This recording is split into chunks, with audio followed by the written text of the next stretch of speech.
मेरा नाम निपुण जोशी है और आज इस वीडियो में हम लोग राहु केतु के अराउंड एक विस्तृत चर्चा करेंगे। तो देखिए दोस्तों, जब भी बात करी जाती है ज्योतिष में 9 ग्रहों में या 12 भावों में कि कौन सा ऐसा एंटिटी है जो हम लोगों को कंफ्यूज करता है या जिसके जवाब ढूंढना बहुत मुश्किल है, तो वो 9 ग्रहों में से राहु केतु हैं और 12 भावों में से अष्टम भाव है, जिसका कब कहाँ किस स्थिति में फल मिलेगा जानना बहुत मुश्किल हो जाता है। लेकिन देखिए दोस्तों, हमारे ऋषियों ने इसका भी समाधान निकाला है। अगर आप राहु केतु की भी बात करते हैं तो जैसे अगर बुध की राशि में वो हैं, शुक्र की राशि में हैं, या अगर उपच्य भाव में है 3rd house, 6th house, 10th house, 11th house, तो कहीं ना कहीं वो अच्छे फल देने में भी सक्षम होते हैं। उनका तत्वों के आधार पे और किस नक्षत्र पे हैं उनकी स्थिति, इसके आधार पे काफ़ी कुछ जानकारी प्राप्त करी जा भी सकती है। तो देखिए दोस्तों, इसी ऑब्जेक्टिव के साथ, इसी लक्ष्य के साथ आज इस वीडियो में हम लोग जानने की कोशिश करेंगे कि अगर आपके राहु और केतु की जो स्थिति है कुंडली में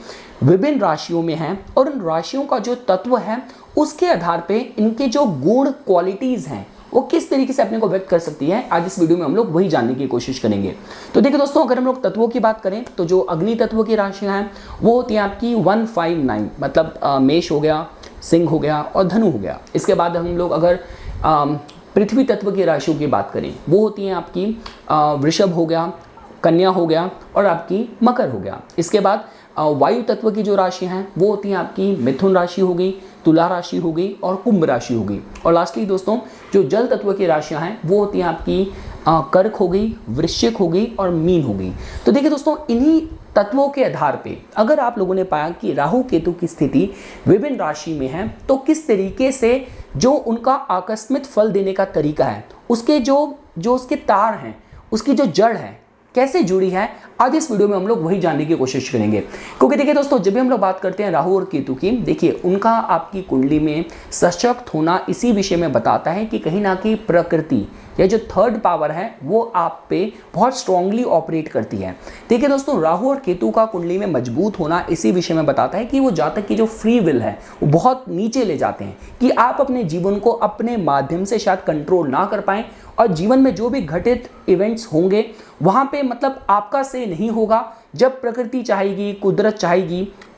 तब वो इवेंट्स आपके जीवन में घटित होंगे। साथ साथ देखिए दोस्तों, जब हम लोग बात करते हैं, अगर आपको राहु का भी मूल स्वभाव जानना है तो देखिए राहु तो बताता ही आपकी इच्छाओं के बारे में है। इसका मतलब ये है कि राहु के अंदर मतलब किसी भी बात को लेके गहन अध्ययन करना, बहुत ज़्यादा डीप थिंकिंग करना, इसका पोटेंशियल है। साथ साथ ये भी है कि देखिए राहु की आपकी कुंडली में जहाँ पे भी स्थितियाँ, उस समय इस विषय में पता चलता है कि इस एरिया से रिलेटेड आपके पास कोई पीछे से कोई इन्फॉर्मेशन नहीं है, कोई अवेयरनेस नहीं है। आपकी जो जिज्ञासा है और इस जीवन में जो आपकी ग्रोथ है, जो बढ़त है, वो इस दिशा में हो सकती है। और देखिए जहाँ भी राहु आपकी कुंडली में होगा उस भाव से रिलेटेड कुछ ना कुछ यूनिकनेस आपके भीतर हो सकती है। कुछ एक यूनिक आपके अंदर उस एरिया से रिलेटेड आपके अंदर टैलेंट्स हो, आपकी पर्सनालिटी हो, आप ऐसा भी जोड़ के देख सकते हैं। अब अगर हम लोग बात करते हैं केतु की, तो देखिए केतु तो आप जानते ही हैं, आपकी कुंडली में केतु की स्थिति ये बताती है कि पास्ट लाइफ से, बीते जन्मों से किस स्पेसिफिक एरिया में आपके भीतर एक्सपर्टीज है।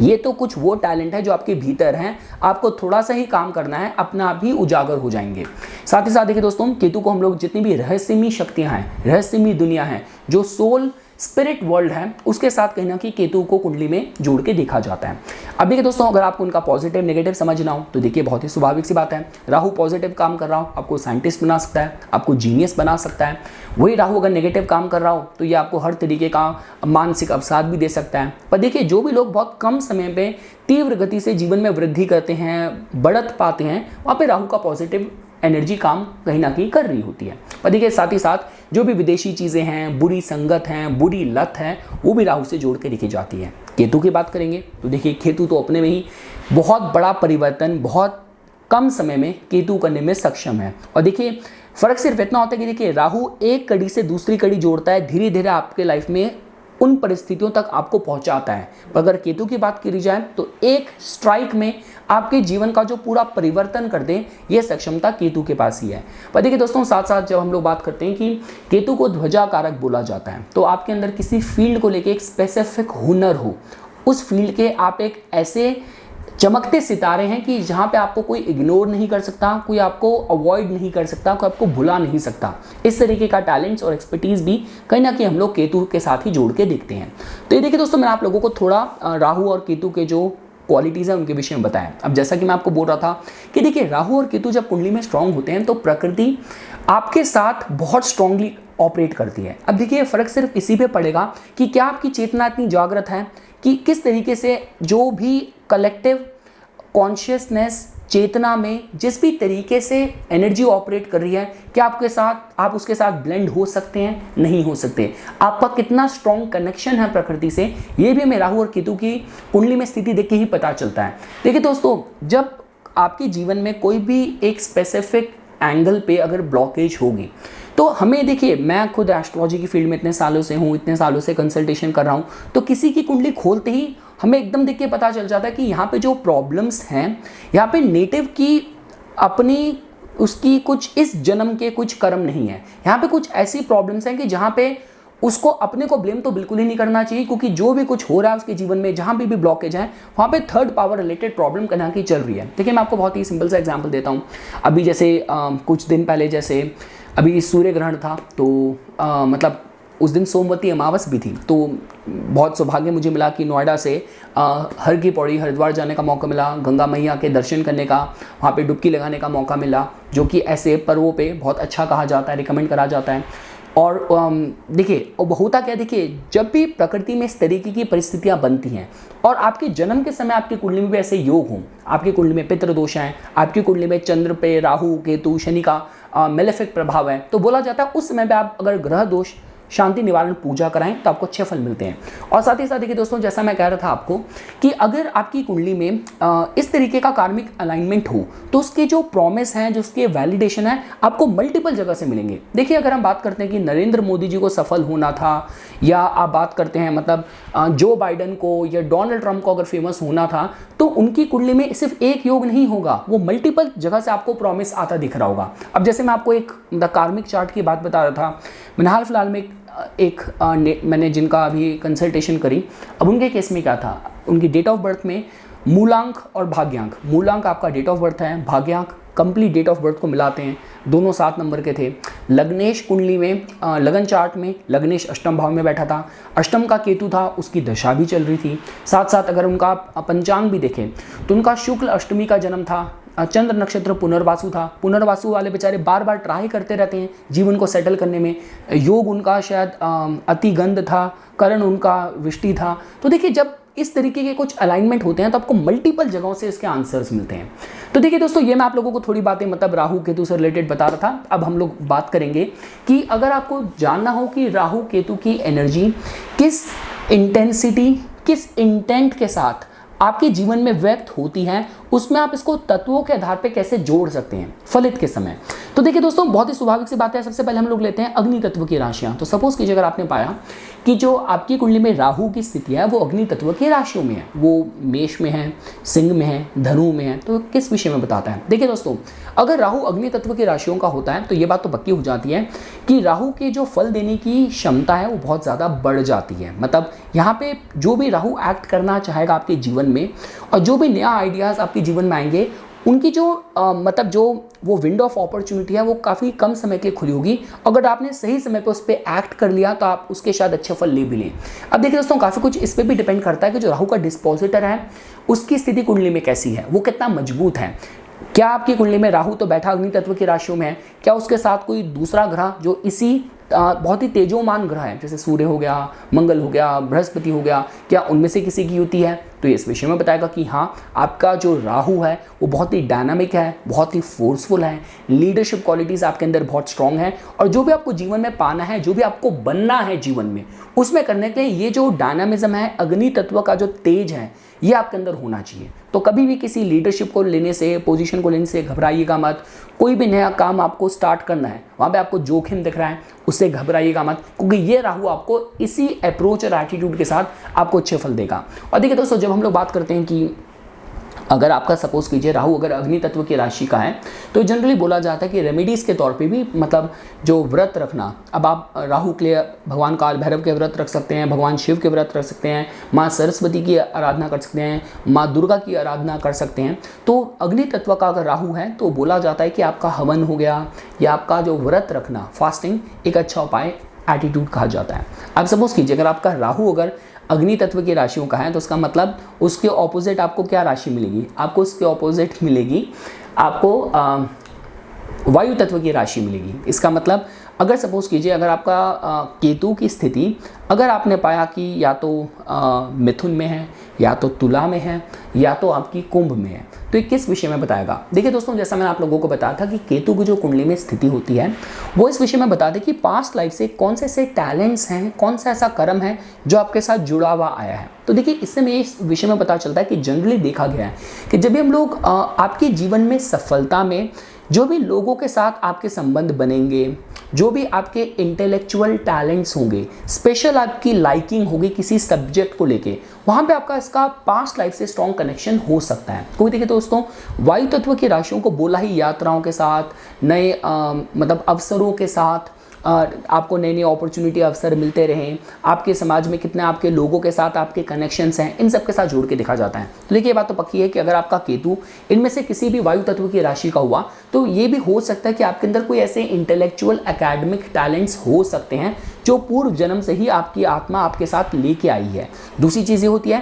कि ये जनरली इस विषय में बताते हैं कि आपको आपके जीवन में सफलता प्राप्त करने में जो भी लोग आपके जिनके साथ भी आपके संबंध बनेंगे, यहाँ पे बहुत स्ट्रॉन्ग लाइकिंग और डिसलाइक होगा कि या तो आप किसी को बहुत गहरा पसंद करते हैं या तो आप किसी को फूटी आग देख भी नहीं सकते। कुछ इस तरीके का माइंडसेट, अप्रोच और एटीट्यूड देखा गया है। और देखिए दोस्तों, अगर हमें वायु तत्व के ग्रह से रिलेटेड अगर आपका ऐसी ही अलाइनमेंट है, केतु की अंतर्दशा महादशा चल रही है, तो जब भी वायु तत्व का इन्वॉल्वमेंट आता है तो जैसे मतलब आपके मतलब मंत्रों का उच्चारण हो गया, देवताओं की कथा पढ़ना, ये सब जनरली रिकमेंड करा जाता है। अब हम आगे बढ़ते हैं। सपोज कीजिए अगर आपने पाया कि आपकी जो राहु की स्थिति है वो पृथ्वी तत्व की राशियों का है, मतलब आपका जो राहु है या तो वृषभ में है या तो वो कन्या में है या तो मकर में है। तो देखिए दोस्तों, ये इस एंगल से अच्छा कहा जाता है कि देखिए काफ़ी बार क्या होता है, राहु हमें बताता है नई सोच, एक नवीनतम सोच, उसको हम लोग राहु से जोड़ के देखते हैं। अब काफ़ी बार क्या होता है, देखिए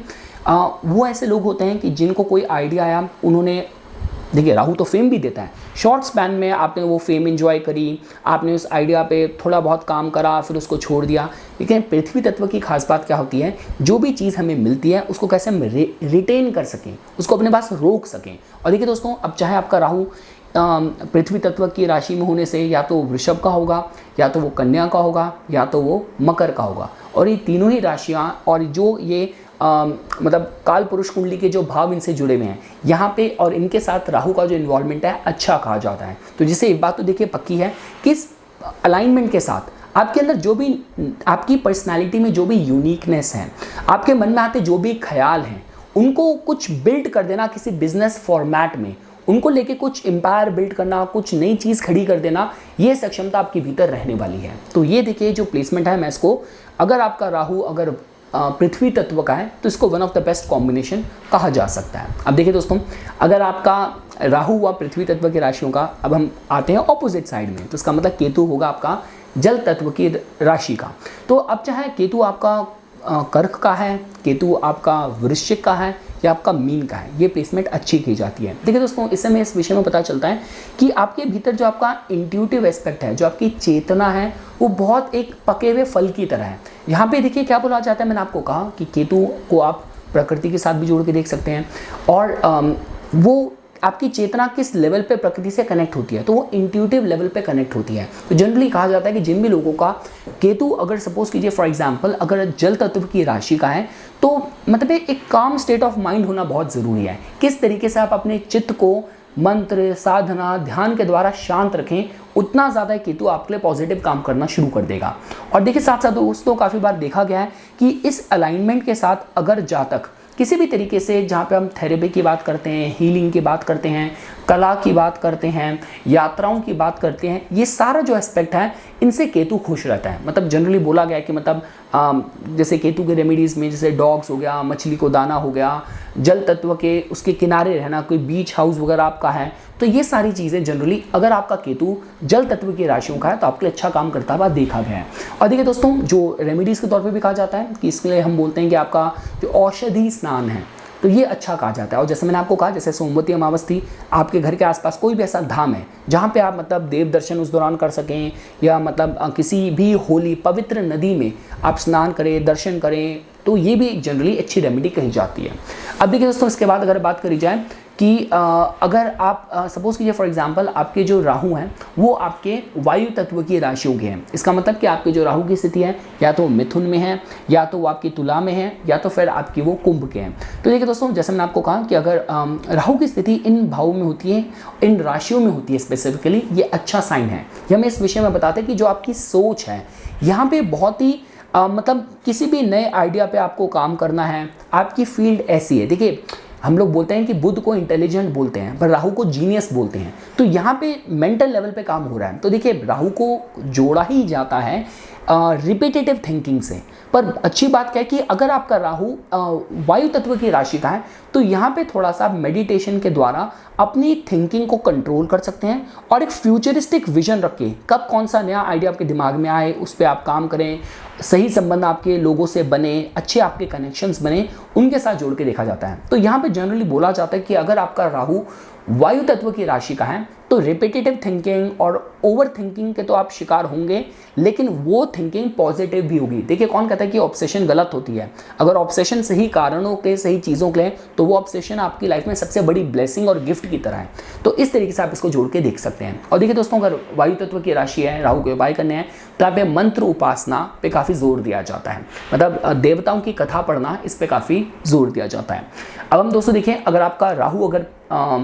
मतलब वायु तत्व की राशि का है, इसका मतलब जो केतु हो गया वो आपका हो गया अग्नि तत्व की राशियों का। तो देखिए दोस्तों, इस एक्सिस में जहाँ पे अगर आपको वायु को अग्नि के साथ बैलेंस करना है तो यहाँ पे अग्नि काफ़ी ज़्यादा प्रॉब्लम क्रिएट कर सकती है। देखिए, उसका सीधा सा कहने का मतलब ये होता है कि देखिए, केतु को हम बोलते हैं कि वो कुजवत, मंगलवत फल देता है। और देखिए, अगर केतु इन राशियों में है तो हमें इस विषय में पता चलता है कि केतु मतलब बहुत क्रिटिकल हो जाता है। इसका मतलब ये है कि यहाँ पे जातक के जो लाइक्स और डिसलाइक होंगे वो बहुत स्ट्रांग होंगे। या तो आप किसी चीज़ को बहुत ज़्यादा पसंद करते हैं, या तो आप किसी चीज़ को फूटी आग देख नहीं सकते। केतु अगर आपका अग्नि तत्व की राशि होगा